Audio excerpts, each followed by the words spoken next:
His Excellency, the Deputy Permanent Representative of another one of our great friends and partners in this event, Ambassador Ousmane Djedoun. Thank you very much. No, you did not. I'm going to butcher the names now. But thank you very much. Excellencies, ladies and gentlemen, it is a great pleasure to be here among so many friends and colleagues. Thank you to Dr. Judy for the wonderful introduction, and to my good friend Ambassador Kalilu for the opening remarks, and to the Honorable Minister for her powerful keynote address. Pakistan can agree with everything you said, Madam. We can relate to it, we can understand it, we can support it. We are in this together as two fellow countries of the Global South, how climate change is affecting our communities, especially the most vulnerable, and the prognosis that you gave, the recommendations that you gave, including especially on the need to improve climate finance. Pakistan is proud to have partnered with Sierra Leone for organizing this event on a very important and relevant theme, providing us a very valuable platform to share knowledge and learn from best practices.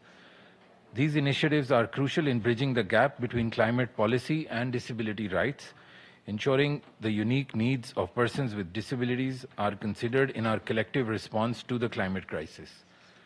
The intersection of climate change and disability rights is a critical yet often overlooked area in both social and environmental policy. As extreme weather events become more frequent and severe, people with intellectual and developmental disabilities face unique and disproportionate risks due to various factors such as pre-existing health conditions, socioeconomic disparities, and barriers to accessing critical information and resources. The government of Pakistan is strongly committed to promoting and protecting the rights of PWDs.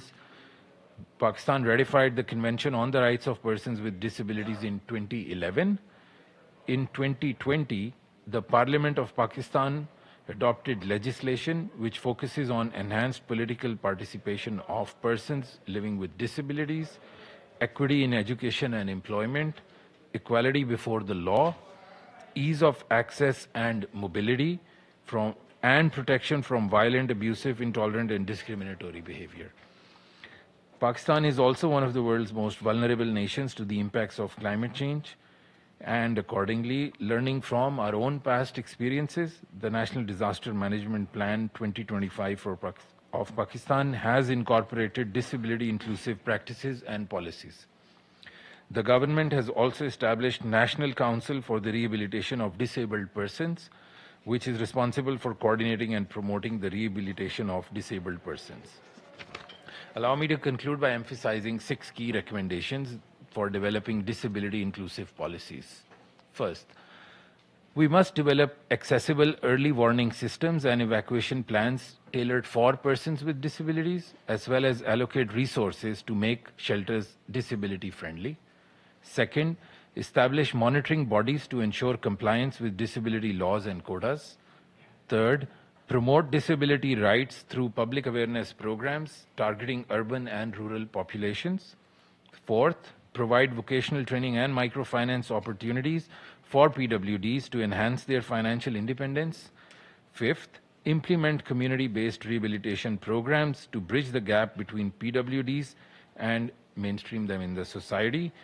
And lastly, cultivate active sensitization among mental health professionals, emergency relief workers, and relevant stakeholders for the mainstreaming and integration of disabled individuals. I thank you very much.